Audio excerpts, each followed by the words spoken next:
বন্ধু মনে পড়ে না রে আগের সেই আড্ডাগুলার কথা? কত আড্ডা দিতাম আমরা একসাথে। দেখ তোদের সাথে মিশতাম বলে ফ্যামিলির লোকেরা কত কথা বলতো, কত মার খাইছি রে ভাই। তাতে তোদেরকে বলে বুঝাতে পারুম না। তারপরও দেখ বন্ধু, তোদেরকে ছাড়ি নাই।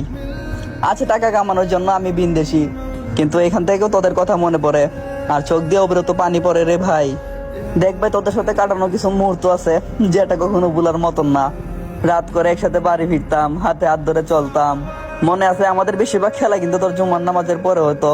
জুম্মার সময় নামাজটা আদায় করার পর পরে আমরা চলে যেতাম একসাথে আমাদের সেই মাঠটাই, যেখানে যাওয়ার পর পরে আমরা খেলা শুরু করতাম।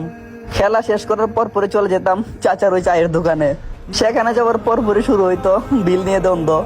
কিন্তু আজ দেখ বন্ধু, কি থেকে কি হয়ে গেল। একা একা রাস্তা দিয়ে বের হওয়া লাগে, একা একা চলা লাগে, আর কেউ বলে না যে বন্ধু আই দোকানে যাবি, আই বন্ধু বাজারে আজকে নতুন মার্কেট হইছে, আই বন্ধু এখানে ঘুরতে যাবো।